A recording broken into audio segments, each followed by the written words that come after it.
نحمده ونصلي على رسوله الكريم اما بعد فاعوذ بالله من الشيطان الرجيم بسم الله الرحمن الرحيم رب اشرح لي صدري ويسر لي امري واحلل عقدة من لساني يفقهوا قولي۔ ناظرین، پروگرام اللہ کے خوبصورت نام کے ساتھ آپ کی خدمت میں حاضر ہیں۔ آج ہم انشاءاللہ اللہ سبحانہ وتعالی کے نام المؤمن کے بارے میں بات کریں گے۔ المؤمن امن دینے والا، اس سے مراد وہ ذات ہے جس نے لوگوں کو امن دیا کہ وہ اپنی مخلوق میں سے کسی ایک پر بھی ظلم نہیں کرے گا۔ جو بھی اس پر ایمان لے آئے گا اس کو وہ اپنے عذاب سے امن میں رکھے گا، اور ہر ایک کو وہی دے گا جس کا وہ مستحق ہوگا۔ ارشاد باری تعالی ہے، ان اللہ لا یظلم مثقال ذرۃ وان تک حسنۃ یضاعفها ویؤت من لدنہ اجرا عظیما۔ بے شک اللہ تعالی ایک ذرے کے برابر بھی ظلم نہیں کرتا، ذرے کے برابر، اور اگر ایک نیکی ہوگی تو اسے دگنا کرے گا، یہ اس کی رحمت ہے، اور اپنے پاس سے بہت بڑا اجر عطا کرے گا۔ یعنی وہ ایک ذرے کو پہاڑ بنا سکتا ہے، اتنا زیادہ اس اجر کو ملٹی پلائی کر سکتا ہے، لیکن یہ نہیں ہو سکتا کہ اس ذرے کو کم کر دے، جو کسی کا حق بنتا ہے وہ اس کو نہ دے۔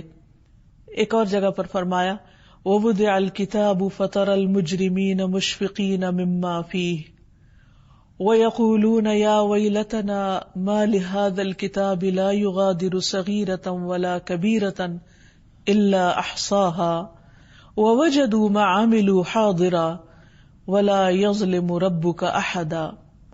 اور کتاب رکھ دی جائے گی، یعنی کتاب اعمال، پس تو مجرموں کو دیکھے گا کہ وہ اس سے ڈر رہے ہوں گے، کیونکہ اس میں ان کے تمام اعمال لکھے ہوئے ہوں گے، جو کچھ اس میں ہوگا اس کے کانٹینٹ کی وجہ سے، اور کہیں گے ہائے ہماری بربادی، اس کتاب کو کیا ہے، نہ اس نے کوئی چھوٹی بات چھوڑی اور نہ کوئی بڑی بات چھوڑی، مگر اس نے اسے لکھ رکھا ہے، اور انہوں نے جو کچھ کیا وہ اسے موجود پائیں گے۔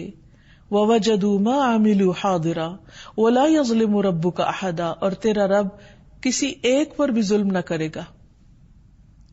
تو یہ اللہ سبحانہ وتعالی کا وعدہ ہے، اور اس سے عدل ہی کی توقع ہے، اور اس پر ہمارا اعتماد اور بھروسہ ہے۔ اسی لیے جو لوگ ایمان لے آئیں، اس کے اطاعت گزار ہو جائیں، اس کے فرما بردار ہو جائیں، انہیں اس بات پر یقین رکھنا چاہیے کہ وہ انشاءاللہ ان کو اپنے امن میں رکھے گا۔ رسول اللہ صلی اللہ علیہ وسلم نے فرمایا، قیامت کے دن اللہ تعالیٰ ساری مخلوق کے سامنے ایک امتی کو باہر نکالے گا، اور اس کے سامنے 99 رجسٹر کھولے گا، جن میں سے ہر رجسٹر تا حد نگاہ پھیلا ہوا ہوگا، اور اللہ تعالیٰ اس سے پوچھے گا، کیا تو ان میں سے کسی کا انکار کرتا ہے؟ کیا کرام کاتبین نے تجھ پر کوئی ظلم کیا ہے؟ وہ کہے گا نہیں ہے پروردگار۔ اللہ تعالیٰ فرمائے گا، کیا تمہارے پاس کوئی عذر ہے؟ تو وہ آدمی مبہوت ہو کر کہے گا کہ نہیں۔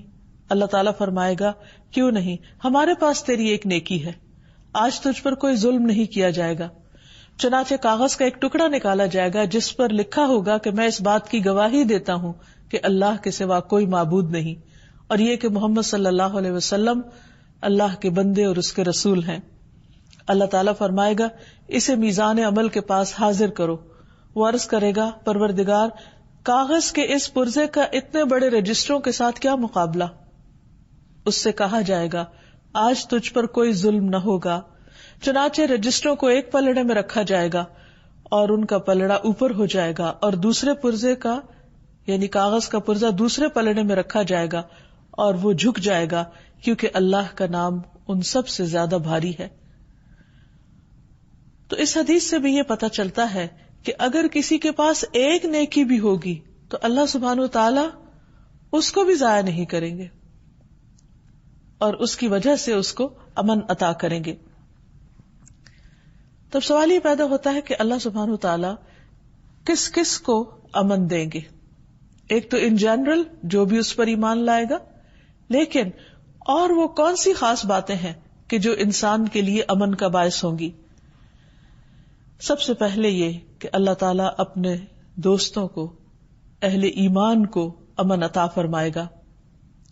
ارشاد باری تعالیٰ ہے سورۃ یونس میں، الا ان اولیاء اللہ لا خوف علیہم ولا هم يحزنون، سنو خبردار رہو، بے شک اللہ کے دوست، ان پر نہ کوئی خوف ہوگا اور نہ وہ غمگین ہوں گے. کون ہے وہ؟ الذین آمنوا وکانوا یتقون، یہ وہ لوگ ہیں جو ایمان لائے اور وہ جو اللہ سے ڈرتے ہیں. یعنی جس شخص کے اندر اللہ کا ڈر ہوگا اور اس ڈر کے ساتھ وہ یہ زندگی بسر کرے گا اور اپنی ساری زندگی اللہ تعالیٰ کو راضی کرنے کی کوشش کرتا رہے گا، قیامت کے دن وہ اس گھبراہٹ سے محفوظ رہے گا. اس پر نہ ماضی کے حالات کا کوئی غم ہوگا کہ اس نے اپنی زندگی صحیح طور پر نہیں گزاری، اور نہ آئندہ کے انجام کے بارے میں وہ فکر مند ہوگا. اسی طرح ایک اور آیت میں فرمایا، الذین آمنوا ولم یلبسوا ایمانہم بظلم اولئک لہم الامن وہم مہتدون، وہ لوگ جو ایمان لائے اور انہوں نے اپنے ایمان کو اس بڑے ظلم کے ساتھ ملایا نہیں، یعنی شرک نہیں کیا، یہی لوگ ہیں جن کے لیے امن ہے اور وہی ہدایت پانے والے ہیں. یعنی اگر کوئی بھی انسان یہ چاہتا ہے کہ اپنے انجام میں پرامن رہے تو اس کے لیے ضروری ہے کہ وہ ہر طرح کا شرک چھوڑ دے، کیونکہ قرآن مجید میں آتا ہے ان الشرک لظلم عظیم، کہ شرک بہت بڑا ظلم ہے، وہ اللہ سبحانہ وتعالیٰ کے حق میں کمی کرنا ہے. اللہ سبحانہ وتعالیٰ سارے گناہ معاف کر دے گا لیکن شرک کے گناہ کو معاف نہیں کرے گا. تو پیچھے جس شخص کا ذکر ہو رہا تھا کہ اس کے بہت سے رجسٹر گناہوں سے بھرے ہوئے تھے، لیکن اس کے مقابلے میں وہ توحید پر قائم تھا، خالص توحید پر، کہ میں اس بات کی گواہی دیتا ہوں کہ اللہ کے سوا کوئی الہ نہیں، کوئی معبود نہیں، اور محمد صلی اللہ علیہ وسلم اللہ کے رسول ہیں. تو یہاں بھی ان لوگوں سے امن کا وعدہ کیا جا رہا ہے جو ایمان لا کر شرک نہ کریں. شرک میں اللہ سبحانہ وتعالیٰ کی ذات، اس کی صفات، اس کے حقوق، اس کے اختیارات، کسی بھی چیز میں شرک کرنا اللہ تعالیٰ کو پسند نہیں. اور شرک اکبر سے بھی بچنا چاہیے کہ جس میں غیر اللہ کو سجدہ کرنا، یعنی اللہ کے علاوہ کسی کے آگے بھی جھکنا، یا کسی اور سے دعا کرنا، یا کسی اور کے نام پر صدقہ خیرات کرنا، یا کسی اور کو اپنا حاجت روا یا مشکل کشا سمجھنا، یہ تمام چیزیں شرک میں آ جاتی ہیں.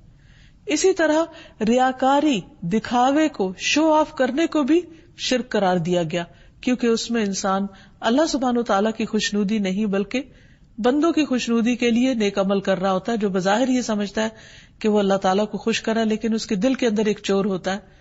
اس وجہ سے اللہ سبحانہ وتعالیٰ چونکہ سینوں کے راز تک جانتا ہے، تو یہ چیز بھی اس کو سخت ناپسند ہے کہ کوئی شخص بظاہر اللہ کے نام کی نماز پڑھے یا قربانی کرے، لیکن اس کے دل میں یہ ہو کہ لوگ اس کو نیک سمجھیں.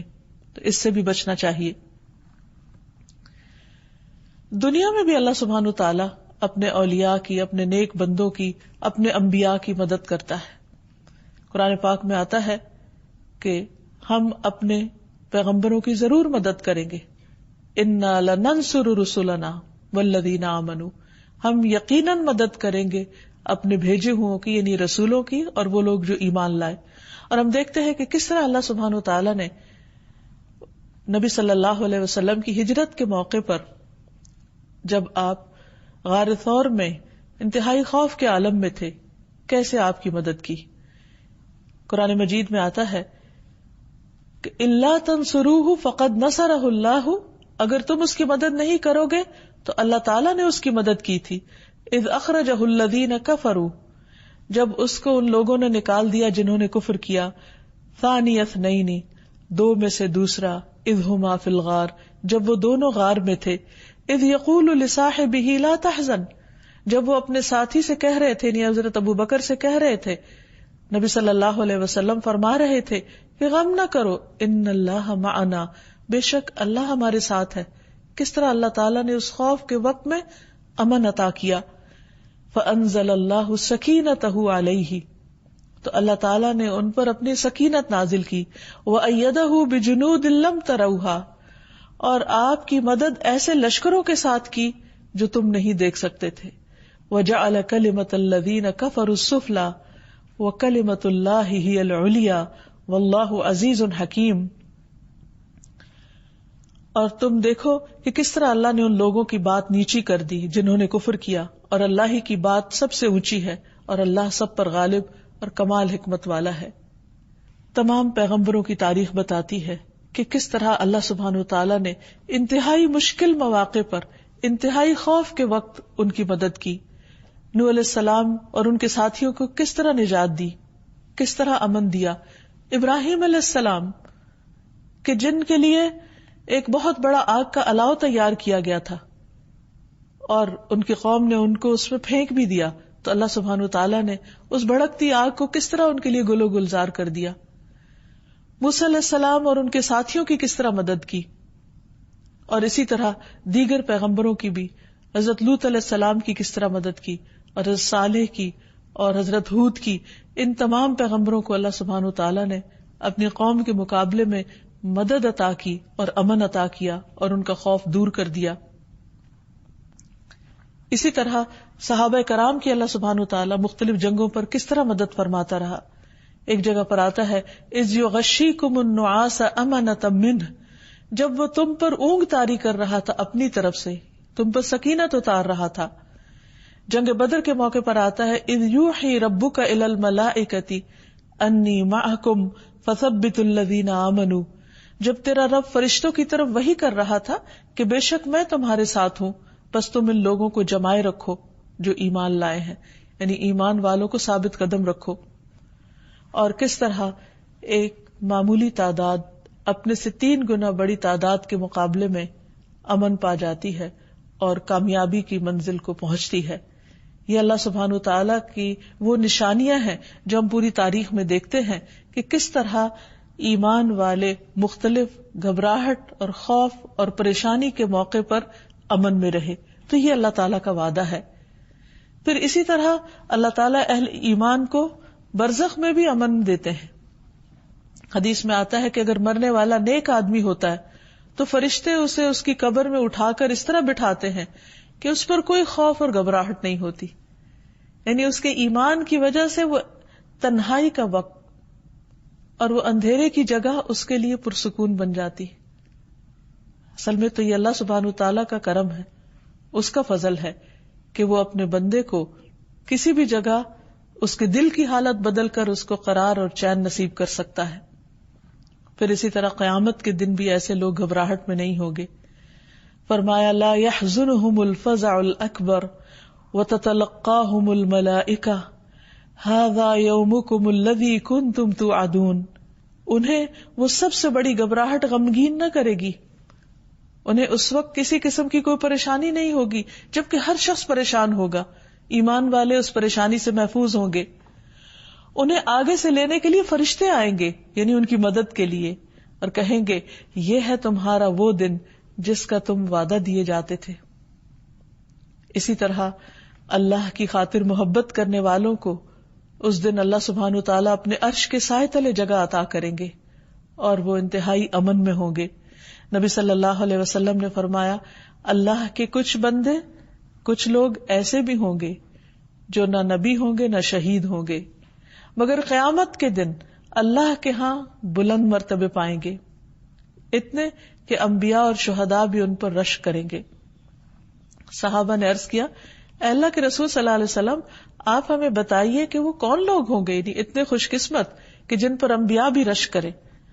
آپ نے فرمایا یہ وہ لوگ ہوں گے جو آپس میں اللہ کی کتاب یا اللہ سے محبت کی بنا پر محبت کرتے تھے، یعنی ان کی باہم محبت اور ان کا تعلق اللہ کی کتاب کی وجہ سے تھا یا اللہ کی ذات کی وجہ سے، حالانکہ ان کا آپس میں نہ کوئی رشتہ تھا نہ مالی لین دین تھا۔ اللہ کی قسم ان کے چہرے پر نور ہوں گے، یعنی اس خوف اور گھبراہٹ کے دن ان کے چہرے پر نور ہوں گے، اور وہ لوگ پر نور ہوں گے۔ جب لوگ خوف زدہ ہو رہے ہوں گے تو انہیں کوئی خوف نہیں ہوگا، جب لوگ غمگین ہوں گے، غم کے گھونٹ پی رہے ہوں گے، پریشان ہو رہے ہوں گے، اس وقت انہیں کوئی غم اور پریشانی نہ ہوگی۔ پھر آپ نے یہ آیت تلاوت فرمائی الا ان اولیاء اللہ لا خوف علیہم ولا هم يحزنون، خبردار اللہ کے دوستوں کے لیے نہ کوئی خوف ہوگا اور نہ کوئی غم۔ عام طور پر جب اولیاء کا ذکر آتا ہے تو ہمارے ذہن میں ایک خاص تصویر آتی ہے کہ شاید وہ کوئی مافوق الفطرت قسم کے انسان ہوں گے، وہ عام انسان نہیں، جبکہ یہاں اس حدیث سے ہمیں پتہ چل رہا ہے کہ یہ وہ لوگ ہوں گے جو اللہ کی خاطر ایک دوسرے سے محبت کرنے والے ہوں گے. ذات، رنگ، نسل، قبیلہ، تمام باقی چیزیں پیچھے رہ جائیں گی اور صرف ایک دین کا رشتہ سب سے اہم رشتہ ہوگا جس کی خاطر وہ ایک دوسرے کا احترام کریں گے، ایک دوسرے سے ملاقات کریں گے، ایک دوسرے پر اپنا مال خرچ کریں گے اور ایک دوسرے کی قدردانی کریں گے. ایسے لوگ اللہ سبحانہ وتعالیٰ کے ہاں امن میں پرسکون جگہوں پر ہوں گے جب ساری مخلوق پریشان حال پھر رہی ہوگی. پھر اسی طرح جو لوگ دنیا میں اللہ سے ڈرتے ہوئے زندگی بسر کرتے ہیں، قیامت کے دن ان پر کوئی خوف نہیں ہوگا. اللہ تعالیٰ فرماتے ہیں مجھے میری عزت کی قسم میں اپنے بندے پر 2 امن جمع کرتا ہوں، نہ 2 خوف. اگر میرا بندہ دنیا میں مجھ سے امن میں رہا، یعنی اسے ڈر نہ لگا کوئی، تو میں اسے بندوں کے حشر والے دن خوف دلاؤں گا. یعنی آج اگر کوئی پرواہ نہیں کرتا کہ اللہ تعالیٰ مجھ سے ناراض ہے یا راضی ہے، اور وہ اللہ تعالیٰ کو بھلا کر اور اس سے غافل ہو کر اپنی زندگی گزار رہا ہے، آج کی یہ غفلت کل کی پریشانی کا سبب ہوگی. لیکن اس کے برعکس اللہ تعالیٰ فرماتے ہیں کہ جو دنیا میں مجھ سے ڈر گیا، جیسے سورۃ الرحمن میں آتا ہے کہ جو رب کے سامنے کھڑے ہونے سے ڈر گیا، اس کے لیے 2 باغ ہیں کہ میں اللہ تعالیٰ کو کیسے فیس کروں گا. یعنی جب بھی اس کے سامنے کوئی نفس کی خواہش آتی ہے، کوئی ٹیمپٹیشن ہوتی ہے، تو وہ اللہ سے ڈر جاتا ہے اور یہ ڈر اس کو غلط کام کرنے سے روک دیتا ہے. تو ایسے لوگ جو دنیا میں اللہ سے ڈرتے ہیں، کل قیامت کے دن ڈر سے محفوظ رہیں گے اور پورے امن میں ہوں گے. تو فرمایا کہ لوگوں کے جمع ہونے کے دن میں اس بندے کو امن عطا کروں گا. پھر اسی طرح اللہ تعالیٰ کی رحمت کی امید رکھنے والے، ان کو بھی اللہ سبحانہ وتعالی امن میں جگہ دیں گے. نبی صلی اللہ علیہ وسلم ایک نوجوان کے پاس گئے جو فوت ہو رہا تھا. آپ نے فرمایا تمہارا کیا حال ہے؟ وہ بولا یا رسول اللہ، میں اللہ سے مغفرت کی امید بھی رکھتا ہوں لیکن اپنے گناہوں سے بھی ڈرتا ہوں. آپ نے فرمایا 2 باتیں اس وقت میں جس بندے کے دل میں جمع ہو جائیں گی، یعنی امید اور ڈر، تو اللہ تعالیٰ اس کو وہ دے گا جس کی اس کو امید ہوگی، اور جس سے وہ ڈر رہا ہے اس سے اس کو امن دے دے گا. تو گویا جو شخص دنیا میں اللہ کا تقوی کرتے ہوئے، اللہ سے ڈرتے ہوئے گناہوں کو چھوڑ دے گا اور اللہ کو یاد کرتے ہوئے زندگی بسر کرے گا، اللہ سبحانہ وتعالیٰ قیامت کے دن اس کو امن عطا کرے گا. اسی طرح وہ لوگ جو اللہ کے راستے میں اپنا مال خرچ کرتے ہیں، اللہ تعالیٰ ان کو بھی امن عطا کرے گا.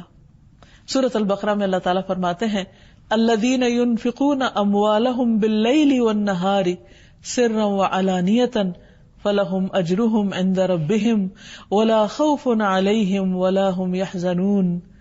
وہ لوگ جو اپنے مال رات اور دن، چھپے اور کھلے خرچ کرتے رہتے ہیں، یعنی نیکی اور بھلائی کے کاموں میں، ان کے لیے ان کا اجر ان کے رب کے پاس ہے، اور نہ وہ خوف زدہ ہوں گے اور نہ غمگین ہوں گے. المؤمن کا ایک اور معنی بھی کیا جاتا ہے، اور وہ ہے مظلوم کو ظالم سے پناہ دینے والا.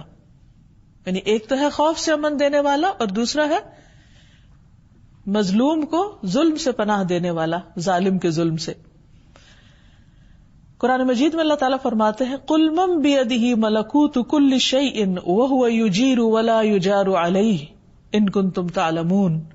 کہو کون ہے وہ کہ صرف اس کے ہاتھ میں ہر چیز کی مکمل بادشاہت ہے، اور وہ پناہ دیتا ہے اور اس کے مقابلے میں پناہ نہیں دی جاتی اگر تم جانتے ہو. یعنی جس کو اللہ سبحانہ وتعالی پناہ دے دے، جس کی وہ حفاظت کرے، پھر اس کو کوئی نقصان نہیں دے سکتا. ایک اور جگہ پر آتا ہے قُلْ أَرَأَيْتُمْ إِنْ أَهْلَكَنِيَ اللَّهُ وَمَن مَّعِيَ أَوْ رَحِمَنَا فَمَن يُجِيرُ الْكَافِرِينَ مِنْ عَذَابٍ أَلِيمٍ. آپ کہہ دیجئے کیا تم نے دیکھا کہ اگر اللہ مجھے اور ان کو جو میرے ساتھ ہے ہلاک کر دے یا ہم پر رحم فرمائے تو کون ہے جو کافروں کو دردناک عذاب سے پناہ دے. یعنی اللہ سبحانہ وتعالیٰ کے مقابلے میں کوئی پناہ نہیں دے سکتا. ایک اور حدیث میں آتا ہے نبی صلی اللہ علیہ وسلم فرمایا کرتے تھے اللہم انی اعوذ بک من الفقر والقلۃ والذلۃ واعوذ بک من ان اظلم او اظلم. اے اللہ میں تیری پناہ چاہتا ہوں فقیری سے، کمی سے، ذلت سے اور پناہ چاہتا ہوں تیری کہ میں کسی پہ ظلم کروں یا مجھ پر کوئی ظلم کرے. تو اللہ سبحانہ و تعالیٰ پناہ دینے والے ہیں ہر ظالم کے ظلم سے، اس لیے انسان کو اللہ تعالیٰ ہی کی پناہ مانگتے رہنا چاہیے. المؤمن کا ایک اور معنی ہوتا ہے تصدیق کرنے والا، یعنی وہ ذات کہ جب مومن اس کی توحید کا اقرار کریں گے تو وہ ان کی تصدیق کرے گا، وہ ان کی بات کو سچ مان لے گا، کیونکہ اللہ سبحانہ وتعالی ہی وہ واحد ذات ہے جس نے اپنی توحید بیان کی ہے. شہد اللہ انہ لا الہ الا ھو والملائکۃ واولو العلم قائما بالقسط لا الہ الا ھو العزیز الحکیم ان الدین عند اللہ الاسلام.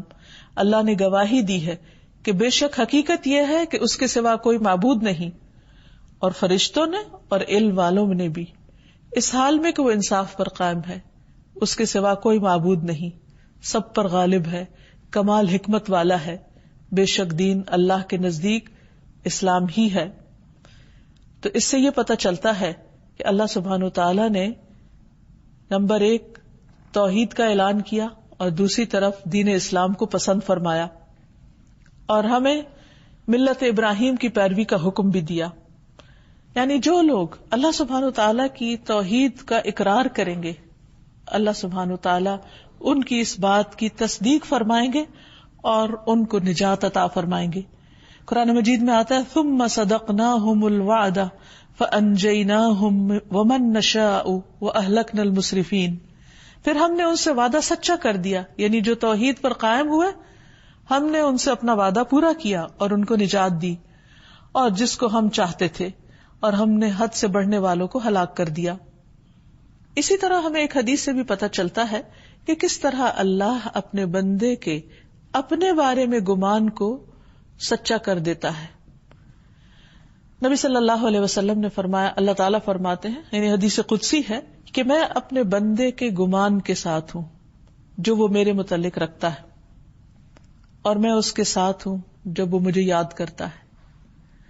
یعنی جب انسان اللہ کا ذکر کر رہا ہوتا ہے تو اسے اللہ کی تائید حاصل ہوتی ہے، امن حاصل ہوتا ہے. اگر وہ مجھے دل میں یاد کرتا ہے تو میں اس کو اپنے دل میں یاد کرتا ہوں، اگر وہ مجھے کسی مجلس میں یاد کرتا ہے تو میں اس سے بہتر جماعت میں اس کو یاد کرتا ہوں. اگر وہ مجھ سے ایک بالشت قریب ہوتا ہے تو میں 1 گز اس کے قریب ہوتا ہوں، اور اگر وہ 1 گز قریب ہوتا ہے تو میں اس سے دونوں ہاتھوں کے پھیلاؤ کے برابر اس کے قریب ہوتا ہوں، یعنی اور زیادہ اس کے آگے اس کی طرف بڑھ جاتا ہوں. اور اگر وہ میری طرف چل کر آتا ہے تو میں اس کی طرف دوڑ کر آتا ہوں. یعنی بندہ جب میری طرف بڑھتا ہے تو میں اس کو نا امید نہیں کرتا، میں اس کو تنہا نہیں چھوڑتا، میں اس کی توقع سے بڑھ کر اس کی مدد کرتا ہوں. جو وہ گمان رکھتا ہے میرے بارے میں کہ میرا رب ضرور میری مدد کرے گا، میں اس کے اس گمان کو سچا کر دیتا ہوں اور مدد فرماتا ہوں. اس لیے ہمیں اپنے حصے کا کام کرنا چاہیے، اور وہ کیا کہ اللہ سبحانہ تعالیٰ کی توحید کا مکمل یقین رکھیں، اس کا اقرار کریں، اور پھر اللہ سبحانہ تعالیٰ پر سارے حالات اور معاملات سے متعلق توکل کریں. اللہ سبحانہ تعالیٰ تو اپنے بندوں کے ساتھ کیے ہوئے وعدوں کو پورا کرنے والا ہے، لیکن ضرورت اس بات کی ہے کہ ہم اپنی ذمہ داری کو بھی پورا کریں اور صحیح معنوں میں توحید کا اقرار کریں، صحیح معنوں میں اس پر بھروسہ کریں، اس کی مدد کا یقین رکھیں، اس پر اعتماد کریں، توکل کریں. ایک اور حدیث میں آتا ہے، نبی صلی اللہ علیہ وسلم نے فرمایا، جب بندہ کہتا ہے لا الہ الا اللہ واللہ اکبر تو اس کا رب اس کی تصدیق کرتا ہے. رب فرماتا ہے میرے سا کوئی نہیں، میں بڑا ہوں، سب سے بڑا. اب سوال یہ پیدا ہوتا ہے کہ ہم توحید کا اقرار کیسے کریں اور کس طرح اللہ سبحانہ وتعالیٰ اس کی تصدیق فرماتے ہیں. حدیث میں آتا ہے اللہ تعالیٰ فرماتے ہیں کہ جب بندہ اقرار کرتا ہے لا الہ الا اللہ واللہ اکبر تو اس کا رب اس کی اس بات کی تصدیق کرتا ہے کہ ہاں میرے بندے نے سچ کہا، اور کہتا ہے کہ میرے سا کوئی الہ نہیں اور میں سب سے بڑا ہوں. یعنی جب بندہ سبحان اللہ کہتا ہے تو اللہ تعالیٰ فرماتے میرے بندے نے سچ کہا. یعنی بندے نے جو تعریف کی اللہ تعالیٰ اس کی اس بات کو مان جاتے ہیں کہ ہاں واقعی یہ بندہ صحیح کہہ رہا ہے اور دل سے کہہ رہا ہے. تو اس لیے ہم جب ذکر کریں یا دعا کریں تو پورے یقین کے ساتھ کریں. یہ نہیں کہ پتہ نہیں سن رہا ہے یا نہیں, پتہ نہیں میری قبول ہوگی کہ نہیں, پتہ نہیں کیا ہوگا. نہیں, اس بات کا یقین رکھے کہ وہ المؤمن ہے, وہ امن دینے والا ہے, وہ ہماری سچائی کی تصدیق کرنے والا ہے. ہم ایک قدم بڑھے تو 10 قدم ہماری طرف آنے والا ہے. تو بندہ جب سبحان اللہ کہتا ہے تو اللہ تعالیٰ فرماتے میرے بندے نے سچ کہا. بندہ جب الحمدللہ کہتا ہے تو اللہ تعالیٰ فرماتے اس نے سچ کہا. جب بندہ لا الہ الا اللہ کہتا ہے اللہ تعالیٰ فرماتے اس نے سچ کہا. جب بندہ اللہ اکبر کہتا ہے اللہ تعالیٰ فرماتے اس نے سچ کہا. اور جب بندہ کہتا ہے اللہم اغفر لی, اللہ مجھے معاف کر دے, تو اللہ تعالیٰ اس کو معاف کر دیتے ہیں. تو اس لیے کبھی بھی شیطان کے ڈالے ہوئے وسوسوں میں اور توہمات میں آ کر یہ نہ سوچیں کہ اللہ سبحانہ وتعالیٰ سنے گا نہیں. یہی سے پھر شرک کا دروازہ کھلتا ہے کہ اچھا اللہ تعالیٰ تو سن نہیں رہا تو کہیں اور سے جا کر اپنی ضرورت پوری کر لو, یا کسی اور کا سہارا پکڑو, یا کسی اور کو پکارو کہ شاید وہ ہماری مشکل آسان کر دے.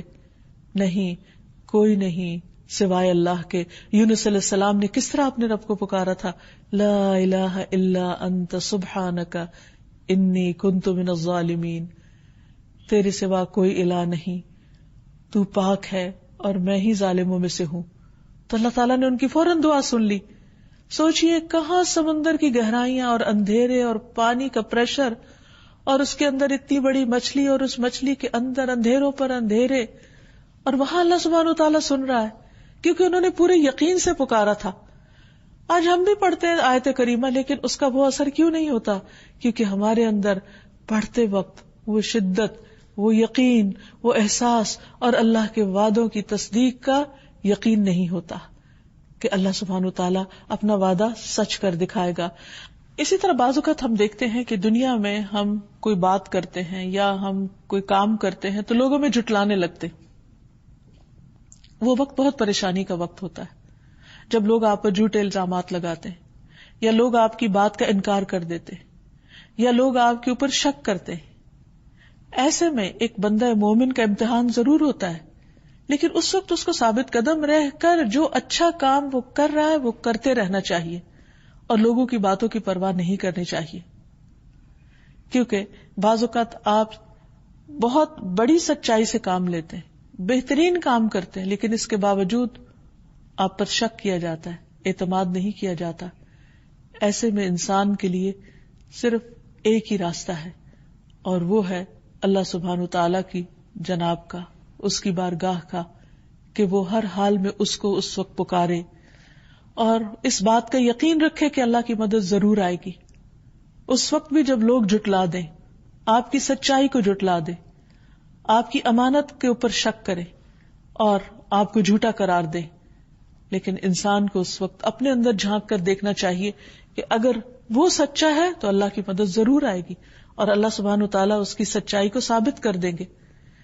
جیسے ایک جنگ کے موقع پر جب حضرت زید بن ارقم رضی اللہ تعالیٰ عنہ نے نبی صلی اللہ علیہ وسلم کو ایک بات پہنچائی جو انہوں نے کچھ منافقین سے سنی تھی, تو اس پر کچھ لوگوں نے ان پر شک کیا کہ شاید انہوں نے صحیح بات نہیں پہنچائی, لیکن بعد میں حقیقت کھل گئی اور نبی صلی اللہ علیہ وسلم نے خود ان کی تصدیق فرمائی کہ اس بچے نے درست بات کی. اسی طرح اللہ سبحانہ وتعالیٰ نے اپنے نبی کی بھی تصدیق کی. یہ تو بہت سارے مواقع ہیں, لیکن خاص طور پر ایک موقع کا ذکر کریں گے کہ غزوہ خیبر کے موقع پر نبی صلی اللہ علیہ وسلم نے دیکھا کہ ایک شخص جس کے بارے میں آپ نے فرمایا کہ یہ جہنمی ہے, تو وہ بہت بہادری سے جنگ میں حصہ لے رہا تھا اور اس کو بہت کثرت سے زخم بھی آئے. اس میں قریب تھا کہ لوگ شک میں پڑ جاتے کہ اسی دوران جبکہ ابھی وہ مرا نہیں تھا تو اس نے اپنے ہاتھ سے ایک تیر ترکش سے نکالا اور خودکشی کر لی. تو اس سے پہلے جو لوگ یہ کہہ رہے تھے کہ نبی صلی اللہ علیہ وسلم نے اس کے بارے میں پیشن گوئی کی تھی کہ یہ شخص جہنمی ہے اور ہم دیکھ رہے ہیں کہ وہ بہت بہادری سے لڑ رہا ہے, تو یہ کیسے؟ لیکن جب اس کا انجام دیکھا جو چند ہی لمحوں میں سامنے آ گیا تو ان کو یقین ہو گیا کہ جو کچھ آپ صلی اللہ علیہ وسلم نے فرمایا تھا وہ بالکل درست تھا. اس شخص نے دراصل خودکشی کر لی تھی جس کا یہ انجام اس کے سامنے آیا. اسی طرح ہم عام روزمرہ زندگی میں دیکھتے ہیں کہ بعض اوقات کوئی شخص کسی کام کے کرنے کا دعویٰ کر لیتا ہے یا کسی سے کوئی وعدہ کر لیتا ہے یا کسی نیک کام کی نیت کر لیتا ہے، لیکن اس کے مطابق اس کے پاس وسائل نہیں ہوتے، اس کے پاس مواقع نہیں ہوتے، لیکن وہ اپنی نیت میں سچا ہوتا ہے تو اللہ سبحانہ وتعالی غیب کے خزانوں سے اس کی مدد فرما دیتا ہے.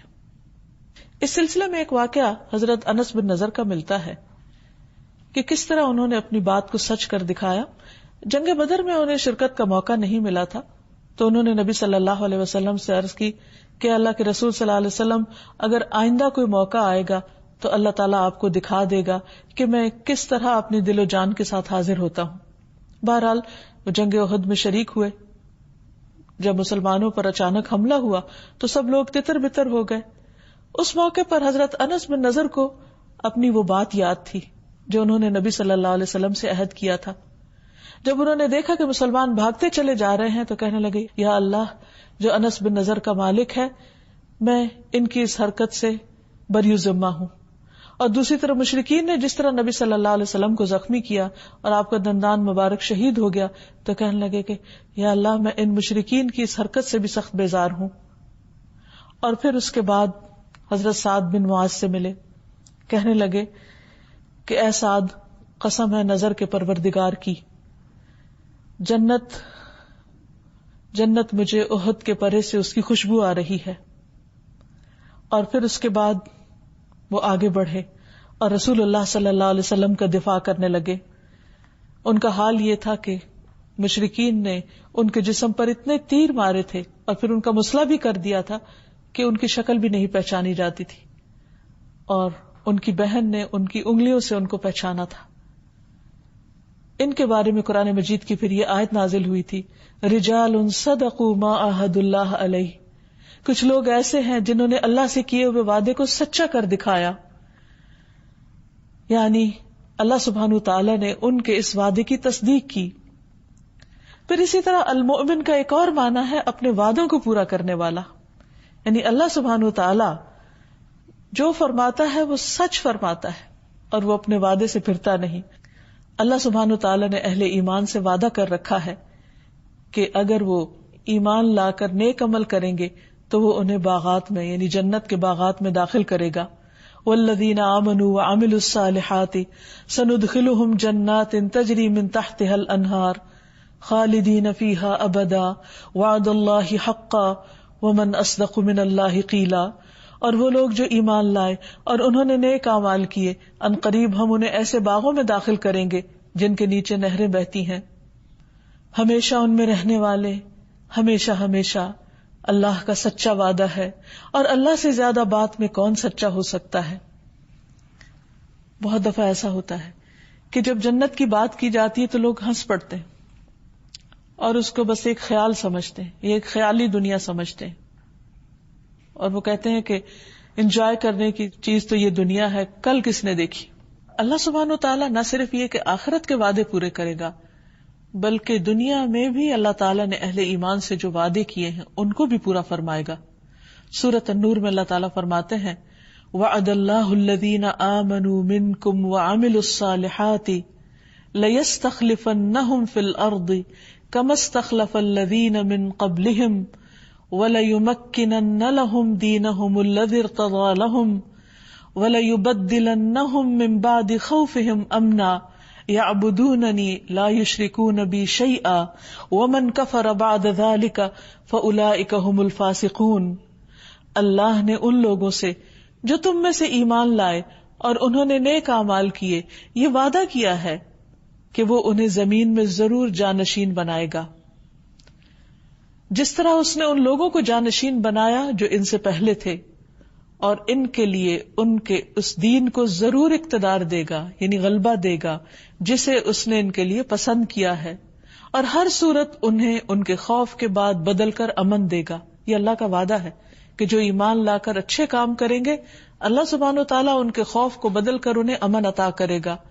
وہ میری عبادت کریں گے، میرے ساتھ کسی چیز کو شریک نہیں ٹھہرائیں گے، اور جس نے اس کے بعد کفر کیا تو یہی لوگ فاسق ہیں۔ اور اللہ سبحانہ وتعالیٰ نے نبی صلی اللہ علیہ وسلم کے ساتھ اور صحابہ کے ساتھ کیا ہوا یہ وعدہ پورا کیا، اور تاریخ اس بات کی گواہ ہے کہ حضرت عمر رضی اللہ تعالیٰ عنہ کے دور میں اس قدر امن ہو گیا تھا، اور یہ وہی عرب تھا کہ جہاں کسی کی عزت محفوظ نہیں تھی، ہر طرف چوریاں اور ڈاکے تھے اور ہر طرف جنگ و جدل تھا۔ کس طرح حضرت عمر رضی اللہ تعالیٰ عنہ کے دور میں جب ایران فتح ہوتا ہے اور اس کا تاج شاہی مدینہ لایا جاتا ہے جو ہیرے جواہرات سے بھرا ہوا ہوتا ہے، اور جب وہ پہنچتا ہے تو اس میں سے ایک ہیرا بھی راستے میں نہیں چرایا جاتا، ایک ہیرا بھی کم نہیں ہوتا۔ یہ کیسا ایمان تھا، یہ کیسی امانت تھی، یہ کیسی صداقت تھی، یہ کیسی رحمت تھی اللہ کی۔ لیکن اللہ سبحانہ تعالیٰ نے نبی صلی اللہ علیہ وسلم کے ذریعے ایسے افراد تیار کرائے کہ جنہوں نے واقعی دنیا میں حقیقی امن کا ایک نمونہ قائم کر کے دکھایا۔ پھر اسی طرح ہم دیکھتے ہیں کہ ام موسیٰ سے اللہ سبحانہ تعالیٰ نے جو وعدہ کیا تھا کہ تم اپنے بچے کو اس وقت سمندر کی لہروں میں ڈال دو، اللہ اس کی حفاظت فرمائے گا، اور کس طرح اللہ تعالیٰ نے وعدہ پورا کیا۔ فَرَدَدْنَاهُ إِلَىٰ أُمِّهِ كَيْ تَقَرَّ عَيْنُهَا وَلَا تَحْزَنَ وَلِتَعْلَمَ أَنَّ وَعْدَ اللَّهِ حَقٌّ وَلَٰكِنَّ أَكْثَرَهُمْ لَا يَعْلَمُونَ۔ چنانچہ اس طرح ہم نے موسیٰ کو اس کی والدہ کی طرف لوٹا دیا علیہ السلام، تاکہ وہ اپنی آنکھ ٹھنڈی کرے اور غم زدہ نہ رہے، اور یہ جان لے کہ اللہ کا وعدہ سچا ہے، اور اکثر لوگ یہ بات جانتے نہیں، اسی لیے وہ اللہ پہ بھروسہ نہیں کرتے اور خیر اور بھلائی کے کاموں میں آگے نہیں بڑھتے۔ پھر اللہ سبحانہ وتعالی اہل جنت سے کیا گیا وعدہ بھی پورا فرمائیں گے۔ وقالوا الحمد للہ الذی صدقنا وعدہ، اہل جنت اقرار کریں گے اور کہیں گے سب تعریف اللہ کے لیے ہے جس نے ہم سے اپنا وعدہ سچا کیا۔ پھر اسی طرح جنت والے جنت میں جانے کے بعد اقرار کریں گے، اور جہنم والے جہنم میں جانے کے بعد اقرار کریں گے کہ اللہ کے وعدے سچے تھے۔ تو بات یہ ہے کہ اگر ہم چاہتے ہیں کہ دنیا اور آخرت میں امن سے رہیں تو اس کے لیے ضروری ہے کہ ہم اللہ تعالیٰ کے اطاعت گزار اور فرما بردار بندے بن کر رہیں۔ حقیقت یہ ہے کہ امن ایک ایسی چیز ہے کہ جو ہر انسان کی ضرورت ہے۔ اس لیے ابراہیم علیہ السلام نے اللہ سبحانہ وتعالیٰ سے خاص دعا کی تھی جب خانہ کعبہ کی تعمیر کر لی کہ رب اجعل ھذا البلد آمنا، اے اللہ اس شہر کو امن والا بنا دے۔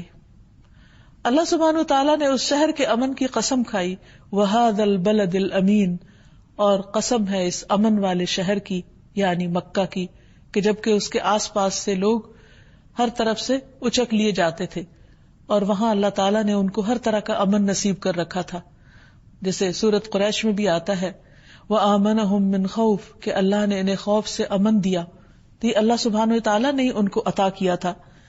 پھر اسی طرح حرمن آمنن من دخلہ کان آمنا، کہ جو وہاں داخل ہوتا ہے امن میں آ جاتا ہے، وہ ہر طرح کے خوف اور ٹینشن سے فری زون ہے۔ اس کو یہ امن کس نے عطا کیا؟